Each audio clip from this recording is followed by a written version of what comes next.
Terima kasih juga untuk Pastor Rio ya yang sempat datang melawat kita hari ini. Nah, kita bersyukur pada Tuhan ya. Dia juga melayani dalam doa peperangan di banyak negara. So dia kali ketiga lah hari ini. Tadi hari itu dia sekarang dia 90 kilo. Hari ini tinggal 70 kilo berat badannya. Sudah 3 kali naik di sini. So ini kenapa kami pilih paling atas. Bahwa ramai kami orang kata obesity, tapi sekarang university. So semua kurus-kurus sudah. Oke, puji Tuhan. Nah, persilakan hamba Tuhan.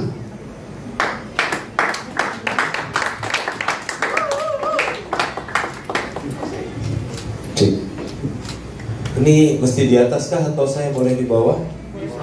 Boleh ya.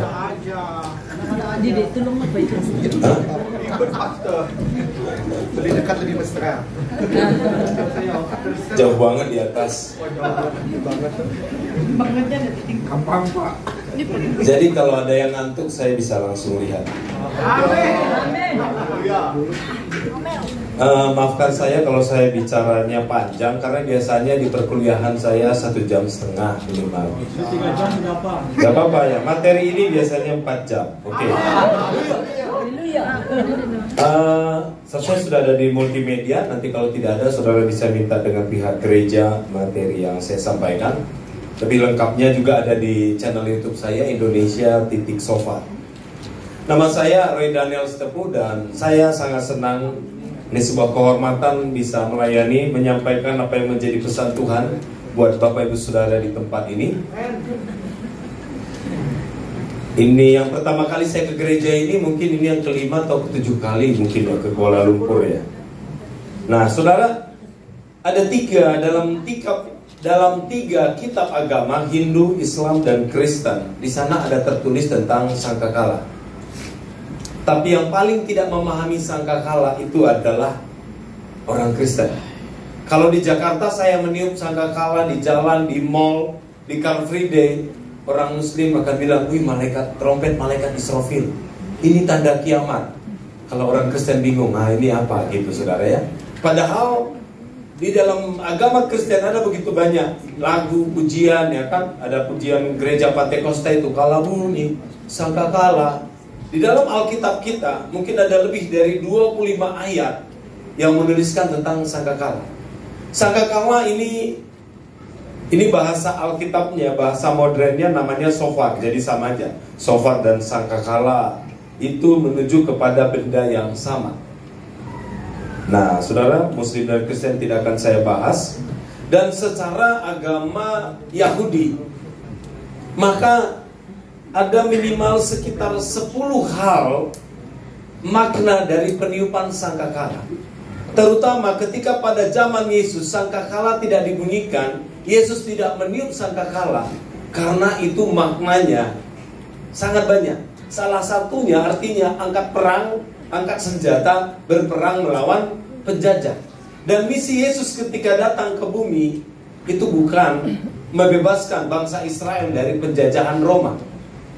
Sebelum Yesus terangkat ke surga, muridnya berkata, Tuhan, maukah engkau memulihkan Israel? Artinya melepaskan mereka dari penjajahan. Tuhan berkata, masa dan waktu kau tidak perlu tahu, tapi engkau kan menjadi saksi. Amin. Nah, murid-murid Yesus, orang-orang pada waktu itu kecewa kepada Yesus karena gambaran Mesias yang mereka terima akan membebaskan mereka dari penjajahan. Ternyata Yesus tidak membebaskan mereka dari penjajahan. Ternyata misinya berbeda. Nah, saudara, peniupan sangkakala menjadi penting karena nanti kedatangan Tuhan yang Yesus yang kedua kali itu malaikat tidak membunyikan keyboard. Bukan berarti keyboard tidak penting ya, enggak. Tetapi di Alkitab dijelaskan nanti ketika kedatangan Tuhan yang kedua kali malaikat meniup sangkakala. Jadi kalau saudara nggak pernah mendengar bunyi sangkakala di bumi, ya ini jokes ya. Jangan-jangan nanti ketika malaikat membunyikan sangkakala kita tidak tahu ini bunyi apa begitu saudara ya. Nanti dia terangkat naik ke surga, itu bahaya. Kedatangan Tuhan yang kedua kali tidak ditandai dengan alat-alat musik yang hari ini yang ada di tempat itu. Dan sangkakala itu kekhususan musik gereja ataupun Kristen yang sesungguhnya. Beduk itu sudah punya Islam. Gak pernah saya ketemukan di gereja manapun ada beduk, saudara. Cuma ada di masjid. Keyboard ada di klub, gitar ada di kafe, drum ada di mana aja. Tetapi sangkakala itu cuma ada di surganya orang Kristen. Karena setiap agama punya surga masing-masing, ya kan? Tetangga kita punya surga, surganya sangat berbeda, ya kan? Dengan surga yang ada di kita. Tapi surga punya satu ciri bunyi alat musik, yaitu sangkakala. Kalau kita buka Wikipedia, maka yang paling tidak memahami tentang sangkakala itu adalah gereja. Ketika saya memulai pelayanan, saya tahun 98, saya sekolah pelayanan misi. Sekolah saya dulu namanya SPMB, Sekolah Pelayanan Misi Betani. Umur 18 tahun saya merintis gereja Betel pertama di Kabupaten Karo. Jadi umur 18 tahun saya sudah membaptis orang, saya sudah pelayanan. Umur 24 tahun ketika saya menjadi pendeta secara resmi ditasbiskan, saya membawahi 6 gereja pada waktu itu di Kepulauan Mentawai di Sumatera Barat. Sumatera Barat itu daerah Muslim garis keras. Dan setelah saya lulus S1 saya yang pertama, Tuhan menarik saya keluar dari gereja dan mencari jiwa. Dan Tuhan memberikan pelayanan pertama itu menjadi seorang pendoa. Dan menurut saya pada waktu itu jadi pendoa itu gak keren. Keren itu jadi pengkhotbah. Dan pada waktu itu ya, di Jakarta saya tidak melihat ada pendoa yang kaya yang diberkati gitu ya. Pendoa itu rata-rata hidupnya susah gitu. Tapi pengkhotbah itu banyak yang kaya-kaya, pakai jamnya mahal gitu kan, Rolex. Wah, jadi saya berpikir kalau saya jadi pendoa hidup saya menderita. Itu dulu. Tetapi setelah melewati proses sedemikian rupa, menurut saya sampai hari ini pendoa itu sangat keren. Kebangunan rohani mulai dari zaman para rasul sampai hari ini, gereja-gereja di Indonesia memperingati Azusa Street itu dilahirkan oleh seorang pendoa. Dan saat itu, saudara, sampai hari ini saya bangga menjadi seorang pendoa. Dan ketika saya menjadi seorang pendoa, saya bisa keliling dunia. Negara yang paling jauh pernah saya kunjungin itu Moskow, Saint Petersburg, itu ketika saya pendoa. Saya keliling 5 besar kota Cina, itu menjadi pendoa, lewat menjadi peniup sangkakala. Jadi saudara, hal yang pertama di Keluaran 19 ayat 13, yang pertama terjadi ketika sangkakala dibunyikan adalah perkenanan Tuhan itu turun. Boleh slide-nya? Ketika bangsa Israel keluar dari Mesir, mereka mau bertemu dengan Tuhan di Gunung Sinai, maka Tuhan memberikan sebuah ketetapan. Bangsa Israel boleh mendekat ke Gunung Sinai kalau ada sangkakala berbunyi panjang. Itu kita berikan namanya tekdolah. Itu adalah bunyi sangkakala yang panjang.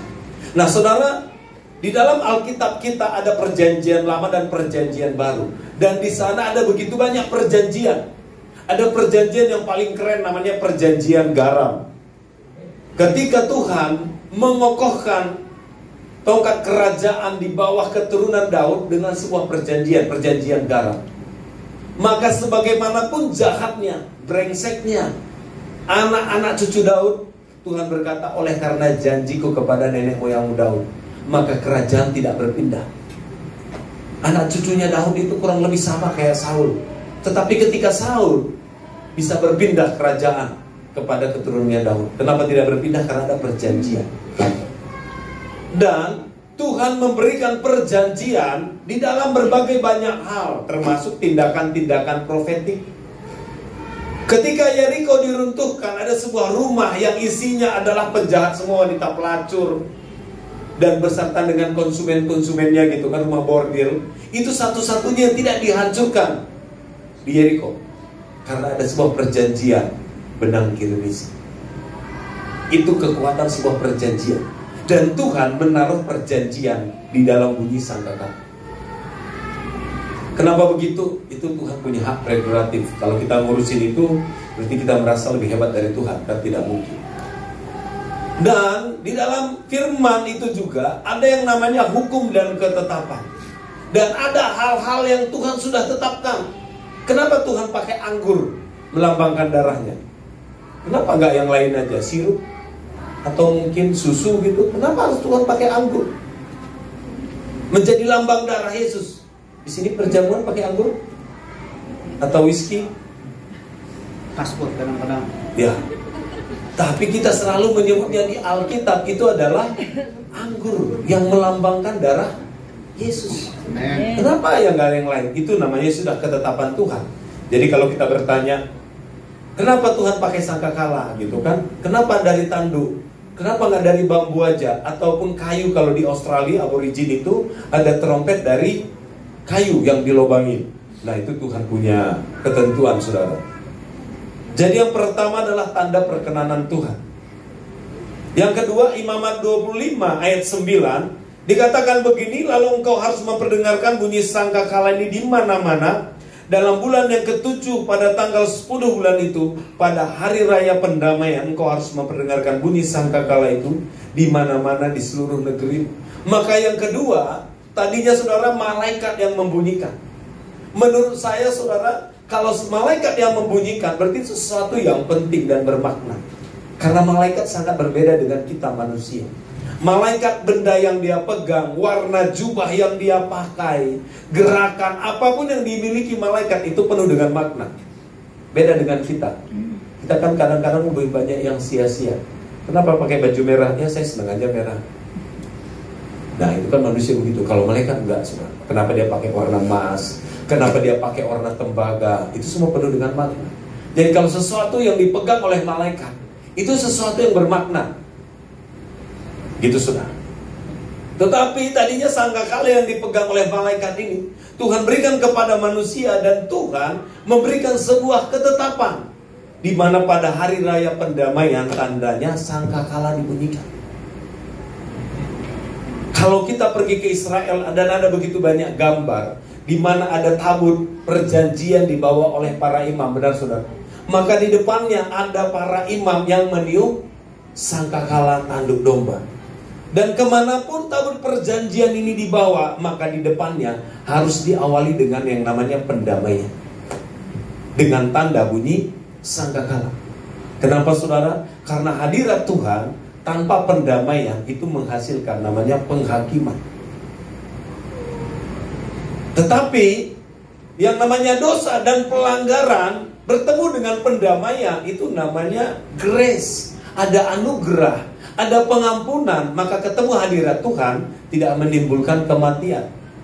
Maka pada zaman dulu tidak semua orang bisa ketemu dengan masuk dalam tabut Tuhan. Kenapa? Kalau ada dosa, meninggal semua. Para imam setahun sekali masuk ke dalam ruang Maha Kudus. Itu harus ditutupi dengan kemenyan supaya tidak ada bau daging manusia. Yang kemenyan itu hari ini kita kenal dengan penyembahan kita, bukan nyanyian ya, penyembahan. Karena banyak orang bernyanyi tidak menyembah, dan tidak semua penyembahan juga bentuknya dalam bentuk nyanyian. Jadi saudara, para imam yang masuk dikatakan dikasih lonceng bunyi-bunyian, kakinya diikat dengan tali, kalau dia mati nanti tinggal ditarik keluar. Jadi sering sekali kita melupakan hukum yang sudah Tuhan tetapkan, bahwa hadirat Tuhan itu tidak bisa bersentuhan dengan yang namanya dosa dan pelanggaran dan kedagingan manusia. Tapi itu harus ada yang menutupinya, namanya pendamaian, namanya pengampunan. Maka tanda pendamaian itu adalah dengan bunyi sangkakala. Ketika saya mengetahui ayat ini saudara, ketika saya memutuskan menjadi peniup shofar, peniup sangkakala, di gereja kami itu tidak diterima. Hanya boleh di menara doa, di tempat ibadah nggak bisa. Saya bergereja di GBI Gatot Subroto. Gembala kami Pak Niko, yang dikenal dengan pujian penyembahan, pemulihan Pondok Daud, saudara saya pernah tidak diterima di gereja itu. Tapi hari ini di gereja kami sudah ada departemennya yang mengurusi peniup shofar dan lain-lain. Saya tiup shofar di jalan dan saya berkata, Tuhan, kota kami ini diperdamaikan. Sampai ketika Bapak Jokowi dilantik jadi presiden, saudara, kami diundang pas hari pelantikan. Dan setelah hari pelantikan, khusus meniup shofar di Istana Presiden bersama dengan Pas Pampres. Baju kita sama-sama merah putih. Nanti saudara lihat di Instagram saya. Indonesia titik shofar, saudara lihat nanti kami ada di bagian bawah-bawah Instagram itu. Saudara akan lihat kami diundang sama Pas Pampres meniup shofar di dalam istana. Dan itu menggemparkan seluruh dunia. Dan gara-gara itu saya dihubungi oleh orang Yahudi. Dan dia bilang, kamu butuh shofar? Butuh. Saya nggak punya duit. Saya tidak tanya duit. Kalau kamu butuh shofar, kami kirim. Saudara dikirim shofar 3 dus besar dari Israel. Itu nilainya hampir 75 juta. Dan pembayarannya saudara tahu, sudah laku 10 baru saya transfer ke Israel. Laku 5 baru transfer ke Israel. Dan dia nggak pernah ketemu saya. Setelah mungkin 4 tahun kemudian saya ke Israel, saya bawa rombongan ke Israel, baru saya ketemu dengan orang. Dan ketika pendamaian itu terjadi saudara, maka hadirat Tuhan itu tidak lagi mendatangkan kutuk. Tabut perjanjian itu sesuatu yang sangat sakral. Ketika Daud memindahkan tabut perjanjian, ada 2 orang saudara yang menjamah tabut, meninggal. Tapi ketika tabut itu ada di rumah Obed-Edom, Obed-Edom diberkati. Jadi betapa pentingnya pendamaian.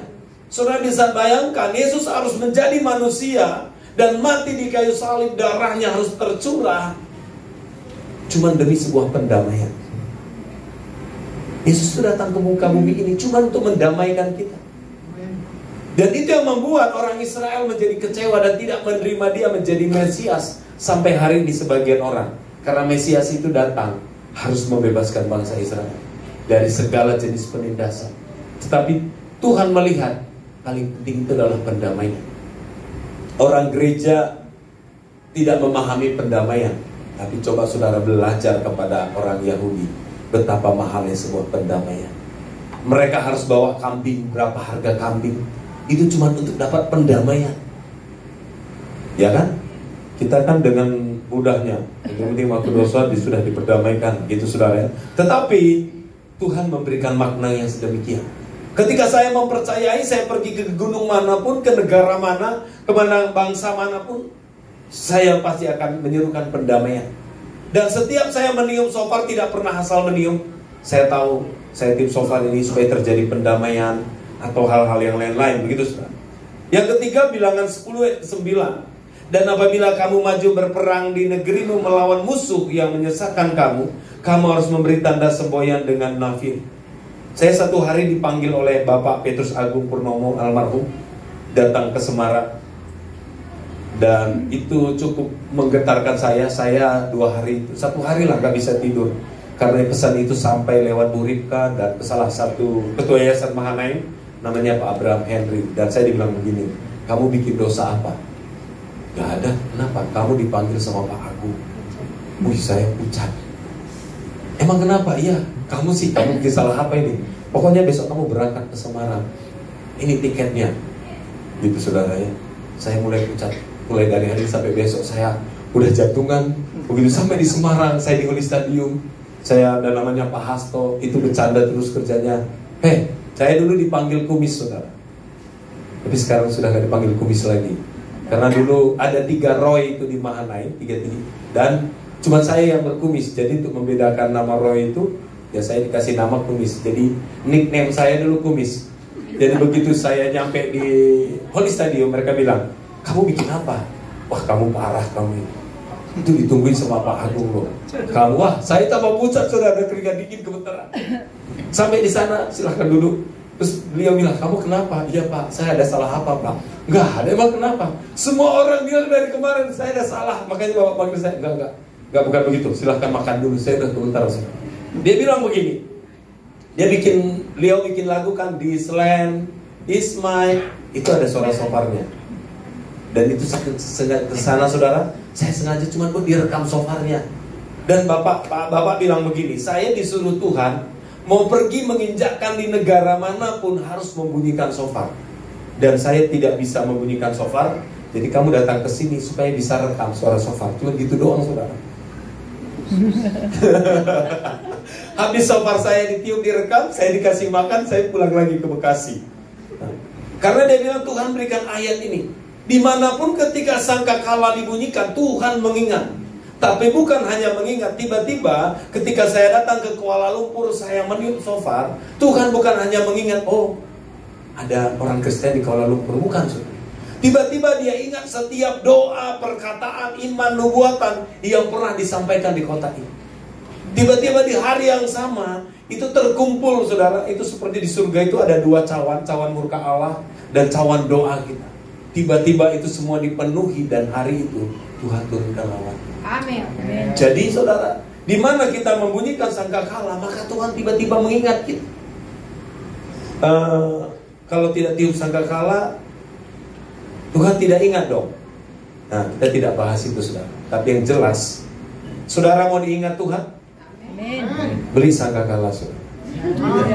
Amin. Ada di sini penjual sangkakala?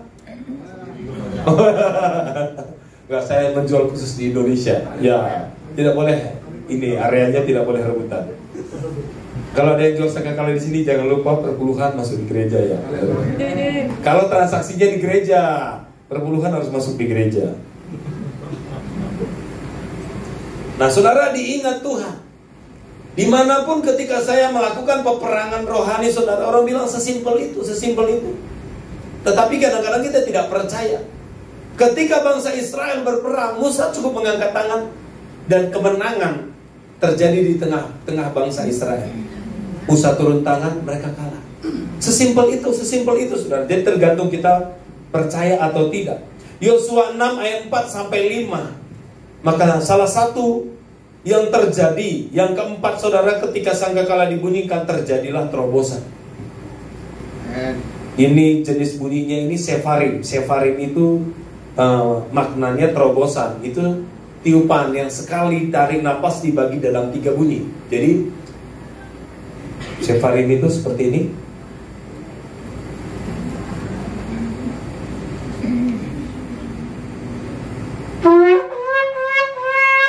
Itu adalah sefarim yang artinya adalah terobosan.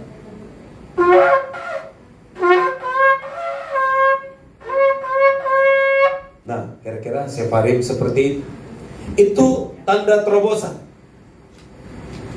Saudara, selama 1 tahun saya meniup shofar tanpa pergi kemana-mana setiap hari. Dan hari demi hari Tuhan tambahkan ayat dan pengertian. Sampai satu hari Tuhan berkata begini, supaya terjadi terobosan dan tembok-tembok diruntuhkan. Saudara bisa bayangkan, saya meniup shofar, orang tanya, Pak, berapa lama belajarnya? 1 tahun. Berapa jam? Saya pagi jam 8. Saya dulu punya tugas pekerjaan saya di Mahanen itu, soundman. Saya biasa ngurusin sound system seperti ini. Kalau dulu ada KKR di kota manapun, saya ikut keliling Indonesia ngurusin sound system. Di luar itu hari-hari tidak ada kerjaan. Kalau tidak ada kegiatan, tidak ada maintenance, tidak ada cuci kabel. Dulu saudara, kabel-kabel juga saya cuci, kabel mic itu kalau nggak ada kerjaan, cuci kabel. Kalau nggak ada kerja, saya setiap hari hanya meniup shofar. Jam 8 pagi tiup shofar sampai jam 9. Jam 9 kita ada doa bersama. Habis itu sebelum makan siang saya tiup shofar. Terus siang, sore sampai malam. Sampai kadang-kadang jam 7 malam saya pulang, itu isinya meniup shofar. Jadi berapa kali? Gak tahu. Berjam-jam saya berlatih. Dan satu demi satu Tuhan bukakan ayat dan pengertian. Dan ketika saya sampai di Yosua 4 ini, Tuhan bilang, runtuhkan yang namanya tembok gereja. Ini agak seram saudara. Ini kalau dipotong, wah ini kalimatnya berbahaya. Maka sejak saat itu saudara, ketika tembok gereja itu runtuh, maka dulu saya berpikir pelayanan itu cuma ada di gereja. Hari ini saya pelayanan di rumah sakit, di penjara, di persimpangan jalan, saya pelayanan di mana saja. Yesus lebih banyak melayani di luar daripada di dalam sinagog. Jadi hari ini saya pelayanan, saya ciptakan pelayanan sendiri. Saya ikut klub motor saudara, ikut geng motor. Sekarang saya ikut klub menembak. Jadi ketemu dengan polisi, tentara yang bawa pistol kemana-mana. Dan kalau di Indonesia ada orang mau ngurus, punya pengen senjata api, saya bisa urus saudara. Dan saya ketemu itu penyambung penjahat-penjahat. Sampai satu hari saya pernah ditangkap saudara, karena dianggap saya kristenisasi. Tetapi begitu dicek saya anggota menembak, berbakin. Begitu saudara. Katanya pendeta. Ya kan, mereka bingung, ini pendeta atau bagaimana sebenarnya. Ya saya dilepaskan saudara. Jadi kalau saya pelayanan di luar sana, yang belain saya, teman-teman saya yang seperti itu. Terjadi terobosan. Kalau dulu saya bingung, kok pelayanan ke daerah itu bagaimana ceritanya bisa pelayanan? Saudara, di beberapa bulan terakhir ini saya ada di rumah itu cuman 8 hari paling lama. Nanti tanggal 30 saya sampai di Jakarta. Saya tidak pulang ke Jakarta, menginap di Jakarta karena tanggal 31 saya ada pelayanan di BSD. Tanggal 8 saya sudah ke Medan, keliling Sumatera Utara. Nanti pulang-pulang saya sudah akhir bulan. Desember saya menutup pelayanan ke Ambon dan ke Papua.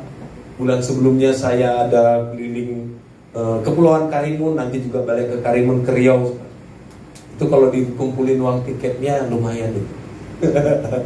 Tapi kalau saya tidak pergi misi juga uangnya nggak ada. Tadi kita bincang-bincang itu dengan referen tadi.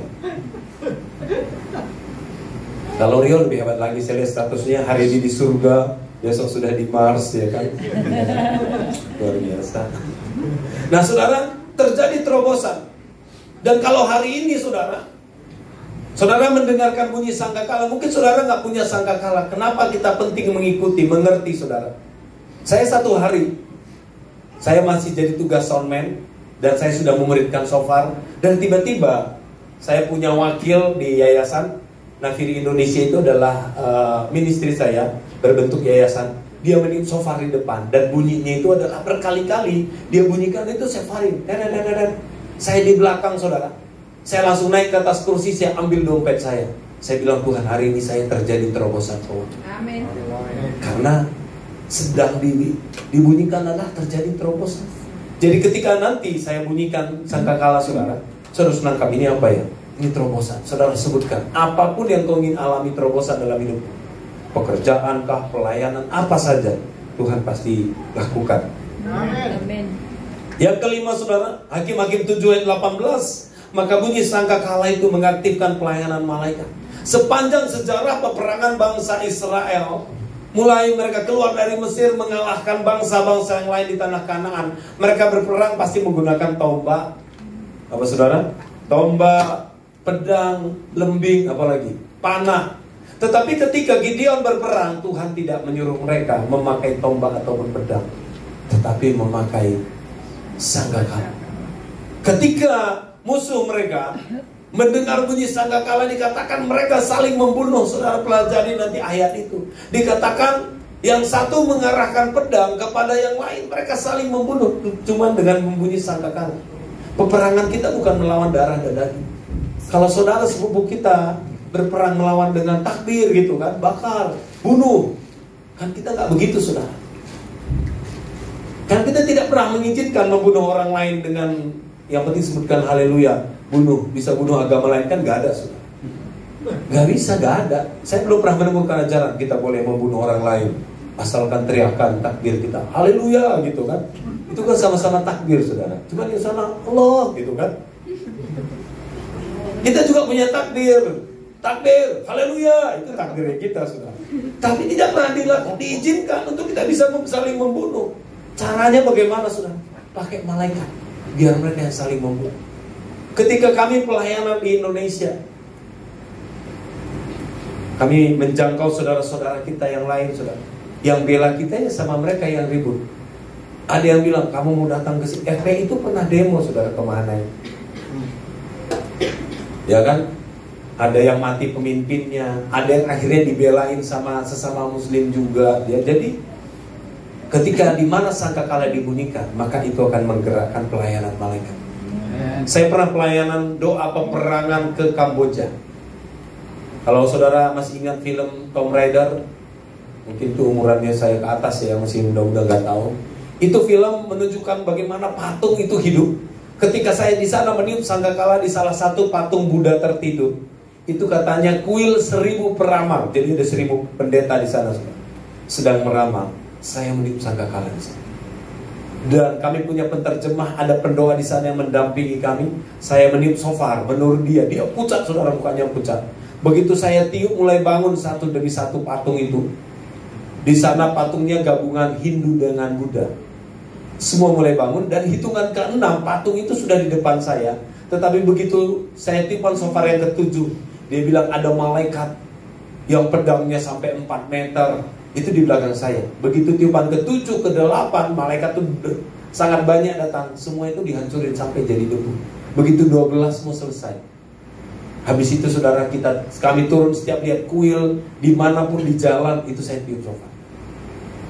Dan di pelihatan itu dia lihat seperti itu, ada malaikat sangat banyak. Maka sejak saat itu sampai hari ini saya tidak pernah takut kalau meniup shofar, karena malaikat selalu turun menyertai. Amin. Sampai satu hari ada di St. Petersburg itu seperti Monas, dan di sana ada api abadi. Dan saya dapat perintah meniup shofar yang kencang sambil dimatikan itu api. Itu api abadi, nggak boleh dimatikan. Dan dijaga oleh tentara yang pakai AK-47, saudara. Jadi saya tiup shofar itu pertama pelan. Ada seorang pemimpin namanya Ibu Binta Joel. Dia bilang, saya mencium aroma ketakutan. Itu tidak sampai ke surga. Saya akan tungguin sampai kamu tiup shofar sekencang itu. Jadi saudara, saya udah panik, ya udah matilah hari ini. Yang penting mati masuk surga. Saya tiup shofar sekencang-kencangnya saudara yang saya bisa. Saya tiup shofar 12 kali. Dan itu api dipadamkan. Tentaranya tenang-tenang aja, saudara. Menurut saya hari itu malaikat tutup kuping. Ketika tahun 3 atau 4 tahun yang lalu di upacara kemerdekaan Indonesia 17 Agustus, saya dapat perintah jam 6 pagi harus meniup shofar di istana di dekat Monas. Dan saya tanya anak rohani saya mengajar pembina rohani di salah satu sekolah perwira polisi. Saya bilang, saya mau meniup shofar di istana, di depan istana. Kapan? Tanggal 17 Agustus jam 6 pagi. Dia bilang, Pak, itu steril. Area Monas itu akan dipenuhi oleh yang namanya pas pampres dari berbagai negara. Kalau ada 17 presiden datang ikut upacara di istana negara, maka ada 17 pas pampres dari negara lain. Itu sudah ada di Monas. Ada bergantungan di pohon, di mana, pokoknya isinya sudah, itu semua sudah. Jadi itu clear area. Jadi bagaimana? Ya, petunjuk satu-satunya, Bapak ketemu dengan Wakapolresnya. Wilayah situ namanya Menteng, saudara. Saya datang. Kapolseknya sudah dikasih ini, jadi dia menunggu saya dan ditanya, Pak, Bapak meniup sangkakala itu seperti apa sih sangkakala? Saya keluarkan, saudara, saya bunyikan. Langsung tepuk jidat dia. Loh, Pak, gak ada yang lain, Pak. Yang memang suruhnya ini. Aduh, itu clear area, Pak. H-2 itu sudah dibersihkan semua. Di dalam itu nanti tentara sudah bikin tenda, semuanya sudah berjaga-jaga. Tamu dari presiden, duta besar dari berbagai negara itu datang, jadi nggak ada. Ya udah Pak, begini aja, saya akan tetap meniup shofar. Silakan, Bapak mau tangkap saya sekarang boleh. Nanti setelah saya meniup shofar, saya ditangkap juga boleh. Itu kan, dia pusing saudara. Karena yang sudah memberikan perintah kepada dia itu ya komandan dia kan. Nego-nego segala macam. Bapak, aduh katanya, pokoknya kalau Bapak tangkap saya, ya besok tetap ada yang bertugas. Kita ada kira-kira 85 orang Pak, ini siap jihad semua, saya bilang. Kalau kami ditangkap semua, pokoknya akan ada datang dari luar kota. Pokoknya jam 6 pagi, sangkakala harus dibunyikan. Dan dia bilang, ya udah, kalau begitu saya kasih waktu 5 menit. Selama jam 6 sampai jam 6.05, Bapak silakan meniup shofar. Itu ada polisi, ada tentara, saudara. Semuanya diam. Setelah tiup shofar, kita pergi. Dan sampai hari ini saya melihat di mana sangkakala dibunyikan, malaikat turun tangan, saudara. Karena itu mengaktifkan pelayanan malaikat. Di dalam yang ke-6, 1 Tawarikh 15 ayat 28, saudara. Dan 2 Tawarikh 5 ayat 13, bagaimana sangkakala itu mengalami perubahan. Bahasa kerennya sekarang di-upgrade. Yang pertama, saudara, di titik pertama hanya malaikat yang membunyikan. Upgrade kedua, ibaratnya ini kalau handphone dulu itu zaman Nokia, ya kan, zaman 9 operating systemnya, sekarang ada di zaman BlackBerry. Ya kan, BlackBerry dulu hebat banget. Saya pernah dikasih orang BlackBerry saya yang pertama harga 7 juta. Wih. Sekarang kalau saya pakai BlackBerry itu diketawain, saudara. Dikira orang masa lalu mendadak datang ke masa yang sekarang. Ya kan? Upgrade yang kedua, saudara, dipakai oleh imam musik. Dipakai oleh tentara. Tadinya hanya malaikat yang membunyikan. mengalami upgrade dan perubahan. Sama seperti gereja. Dulu cuma ada gereja Katolik, ada gereja lebih lama lagi ada namanya gereja Koptik, itu gereja zaman dulu banget, tahun 500 Masehi. Ketika bapak-bapak gereja bikin Trinitas, Trinitunggal, itu zaman dulu banget, saudara. Zaman bapak-bapak gereja bikin kanonisasi Alkitab, itu kira-kira. Sekarang kita ada di zaman namanya apostolik dan profetik. Jadi sangkakala ini juga mengalami perubahan, sama seperti doktrin cara kita beribadah itu mengalami perubahan. Karena ada pewahyuan. Jadi dulu hanya malaikat, kemudian para imam, kemudian para tentara, kemudian yang terakhir sekarang menjadi pemuji, penyembah, sehingga ada di dalam pondok Daud. Mengalami upgrade sedemikian rupa, saudara. Sehingga begitu banyak ayat di dalam Mazmur yang mengatakan pujilah Tuhan dengan tiupan sangkakala. Jadi peranan sangkakala seharusnya menjadi bagian salah satu dari imam musik. Tapi kan masalahnya belum ada sekolahnya, benar saudara? Sehingga tim sofarnya masih banyak ngaco-ngaco ya kan. Tadi lumayan saya kasih komando, padahal saya pengen jitak sebenarnya. Bukan begini gitu kan, cuman nanti takutnya saya. Karena seharusnya ada ketentuannya, saudara. Maka para peniup shofar berikut ini kalau punya shofar ini mesti belajar. Gitar juga kan ada ketentuannya, benar saudara? Saya nggak terlalu bisa main, tapi katanya kalau main di kunci C, chordnya cuma ini nih, di luar ini haram, benar nggak? Ya sama. Ya kan, kalau main di F, ya kuncinya mainnya cuma itu, nggak ada. Di luar ketentuan itu ya haram. Maka seharusnya shofar juga begitu. Ada ketentuannya, bukan sembarang ngengong gitu saudara ya. Aduh, saya kalau di Jakarta saya suka emosi kalau ketemu dengan peniup shofar yang bagus-bagus. Tuh pengen rasanya dilempar pakai shofar gitu. Kalau di sana saya pakai banner, kalau di sembarangan pok gitu saudara. Ada ketentuannya karena pada zaman Daud sudah ada namanya harmonisasi, sudah diatur ceracap apa semua bunyi seperti kita. Maka seharusnya ada juga ketentuan yang mengatur.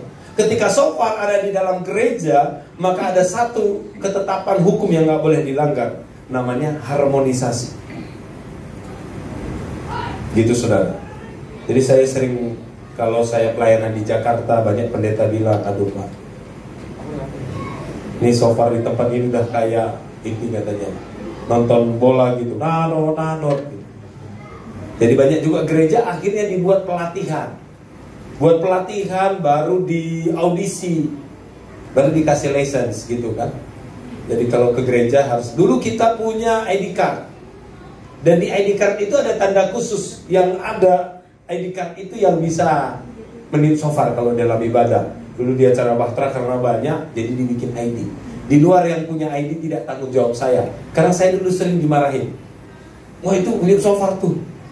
Saya nggak tahu, ada orang tiba-tiba datang meniup shofar, bawa shofar, tiup shofar sembarangan gitu saudara. Kalau dulu kita bikin ID, tapi sekarang sudah jago semua, jadi nggak dibuat begitu saudara.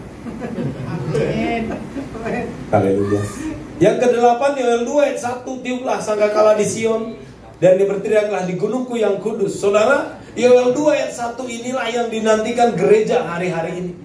Bagaimana Tuhan mencurahkan rohnya kepada semua manusia, mulai dari anak-anak sampai kakek nenek. Gereja kami punya bahasa namanya Pantekosta ketiga. Ada lagi golongan yang lain mengatakan lawatan, macam-macam bahasanya. Tapi intinya, sebelum kedatangan Tuhan yang kedua kali, maka gereja harus masuk di dalam masa keemasan. Karena dikatakan Injil kerajaan ini harus diberitakan kepada segala suku, kaum, dan bahasa, barulah tiba kesudahannya. Mau ada katanya cip, mau ada katanya perang, semua tanda itu digenapi kecuali satu hati saudara. Bagaimana Injil kerajaan ini menjadi kesaksian bagi segala suku, kaum, dan bangsa. Jadi kalau mau kedatangan Tuhan semakin cepat, ayolah kita menginjil. Amin saudara. Dan tandanya kalau tahun depan Februari gereja ini nggak muat, berarti kita menginjil. Kalau enggak, ibadah 5 kali gitu kan, mulai dari Sabtu malam, Minggu pagi, itu baru berarti sudah melakukan penginjilan. Amin. Sebelum Tuhan mencurahkan rohnya, maka dikatakan tiuplah sangkakala di Sion. Dan apa yang terjadi hari ini di seluruh dunia, Tuhan membangkitkan peniup sangkakala. Tahun lalu kita buat di Indonesia meniup sangkakala serentak itu ada 700 lebih peniup sangkakala. Saya tergabung dengan peniup sangkakala dari berbagai negara di dunia, mulai dari Meksiko, Amerika Latin, saudara, Asia Pasifik ada, dan paling banyak sekarang Indonesia. Seharusnya Indonesia dan Malaysia itu sama, karena di Malaysia ada kilang shofar. Sekarang di Indonesia itu harga shofar sedang tinggi sekali, karena shofar lagi belum bisa masuk ke Indonesia. Jadi harganya sekarang parah, ada 9 juta, ada 10 juta. Itu yang punya shofar banyak, benar dijual sekarang. Harganya mahal sekali. Nah, saudara, Yoel 2 ayat 1 diawali dengan peniupan sangkakala.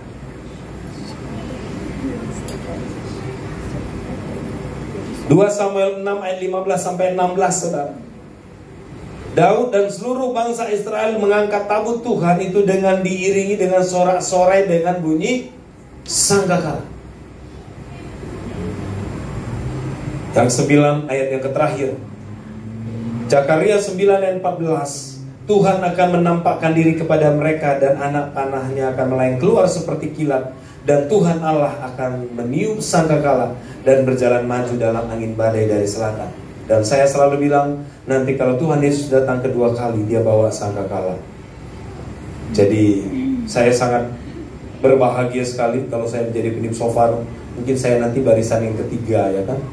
Tuhan Yesus meniup sangkakala, saya mungkin barisan yang ketiga gitu, saudara ya. Karena dia datang meniupkan sangkakala. Jadi saudara, ini minimal ada 9 hal yang terjadi ketika sangkakala ditiup. Dan oleh sebab itu, buat saudara para peniup sangkakala, kalau tidak ada punya iman, ketika meniup sangkakala 1 dari 9 tadi terjadi, saudara, maka saudara meniup sangkakala itu tanpa iman. Dan tanpa iman orang tidak berkenan kepada Allah. Ketika kita meniup sangkakala hanya membunyikan tanpa ada ayat yang berbicara, ada pewahyuan, maka kita tidak meniup shofar dengan ketepatan. Maka itu sama dengan berdosa. Karena berdosa itu artinya apa? Apa? Hormat apa? Masa bukannya lagi sekolah ini? Sama aja. Bukan. Dosa itu artinya tidak tepat sasaran. Saya lupa bahasa Yunaninya. Jadi ketika kita meniup shofar tidak tepat sasaran, kita itu menimbulkan dosa yang baru. Jadi saudara, ada 4 jenis bunyi sangkakala. Jadi di dalam mengiringi musik, maka meniup sangkakala itu harus sesuai dengan makna ataupun lagunya. Yang pertama sefarim, yang artinya adalah mendeklarasikan keinginan Tuhan dan menerobos batas-batas dan menghancurkan setiap perlawanan yang tidak sesuai dengan kehendak Tuhan. Itu sefarim. Sefarim seperti ini.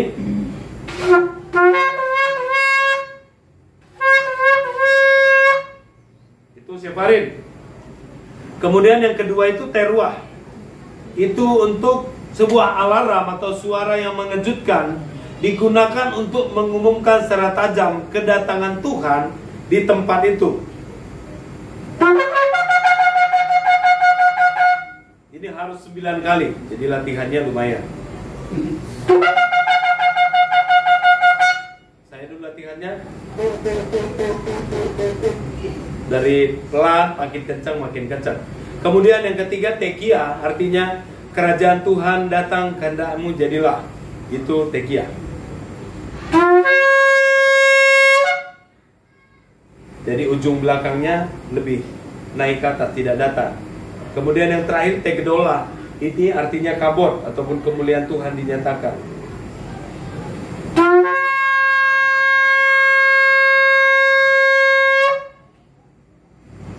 Nah, tanda-tanda yang tadi itu biasanya kalau di ibadah, kalau ada 2-3 orang peniup shofar, maka kita biasanya berikan partitur, tanda. Biasanya saya kalau buka kelas khusus peniup shofar, maka itu kita akan belajar menentukan partitur. Nanti di mana bunyi shofar? Apakah di intronya sefarim, apakah teruah, apakah tedola? Dan tidak di semua lagu bisa ditiup shofar. Bukan nggak bisa, tapi kita yang nggak bisa menyesuaikan bunyi shofarnya. Kira-kira seperti itu. Nah saudara, maka peniup shofar itu harus melatih melatih pernapasan. Ada dua yang perlu dilatih. Itu satu adalah bibir. Itu sama seperti pemain keyboard, mesti fingering, ya kan? Tangannya mesti latihan, gitu kan? Ya nggak bisa. Nah sama, kita peniup shofar yang perlu kita latih itu adalah otot bibir.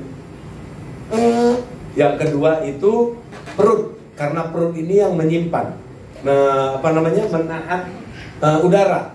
Caranya untuk melatih otot bibir itu adalah setiap hari seperti ini.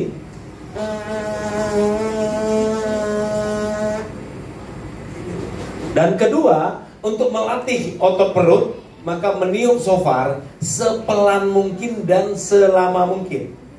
Seperti ini. Sepelan mungkin ya.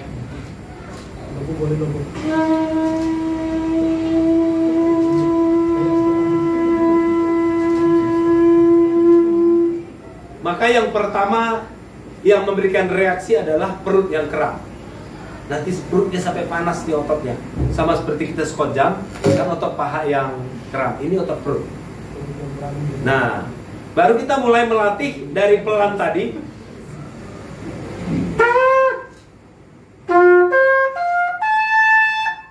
Nah, jadi dilatih dari yang paling pelan dulu. Bisa mungkin seminggu atau sebulan. Kalau saya dulu, kalau orang kursus itu bisa per 3 minggu. Latihannya dari nada paling rendah dulu.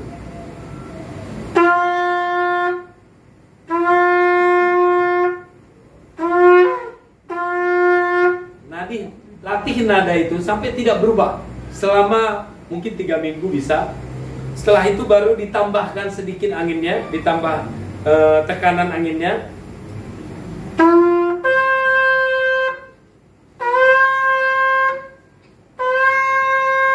Dilatih lagi sampai udah konstan nadanya, baru digabungkan.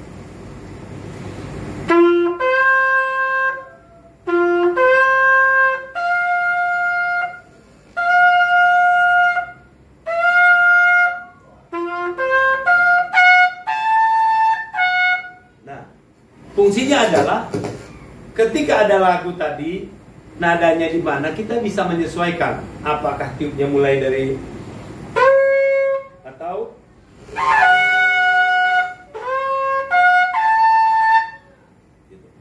walaupun meniupnya nada datar, tidak gitu, tidak harus konstan dengan nadanya kita.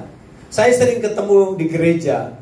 Kalau di gereja kami musiknya cukup lengkap, ada trompet, ada saksofon, ada violin, ada shofar. Nah itu saudara, kadang-kadang kita janjian, nanti saya di part ini aja ya, gitu. Kadang-kadang saya cuma di satu lagu aja. Kenapa? Alat musiknya banyak. Yang penting kita dapat satu bagian aja, gitu. Jadi kita harus tahu nih, nanti di lagu ini apakah di penyembahan kita mulai dari nada yang mana. Walaupun tetap bunyinya tekiyah, tapi tekiyahnya apakah di rendah, di tinggi ataupun di sedang. Jadi harus melatih sampai di level seperti itu.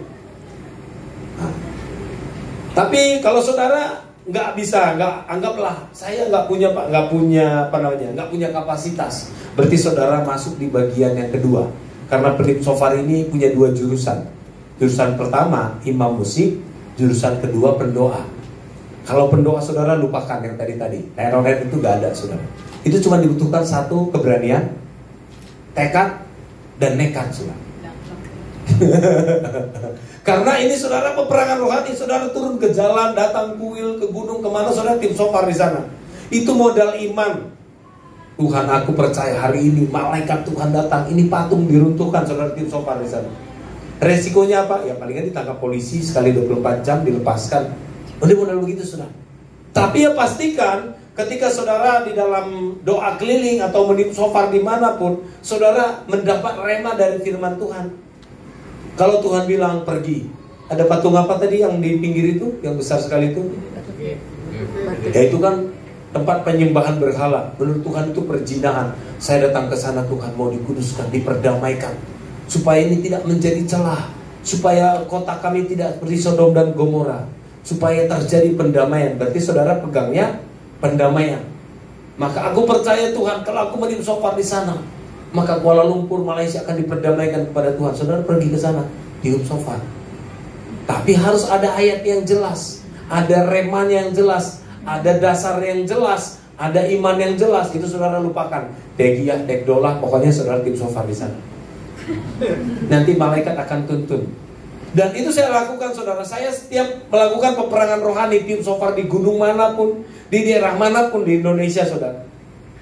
Pernah lagi ada perang suku di Wamena, kami datang meniup shofar. Tentara aja, polisi bilang, aduh ini gak usah, gak ada gunanya.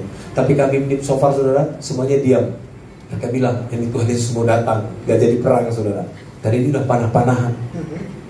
Itu sering saya rekam. Orang bilang, ngapain sih direkam? Dan saya menemukan ketika saya melakukan peperangan rohani di setiap tempat, itu ternyata bunyinya beda-beda. Sampai saya ada punya jenis tiupan seperti ini, saudara.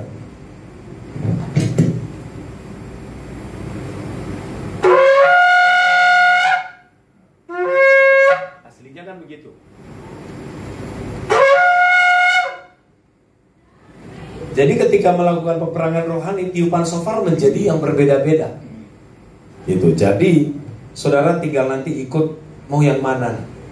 Wah, yang tadi ribet Pak ngurusin alat musik, saya mau bagian khusus peperangan rohani. Nah itu saudara tinggal baca ayat yang banyak, tangkap rema dari Tuhan, dan saudara tinggal beriman seperti apa. Bahkan saudara beriman tidak seperti yang tadi. Saya pernah ketika Tuhan suruh naik gunung di Indonesia, waktu itu mau naik gunung di Kerinci, saya masih butuh uang 2 juta untuk beli tenda.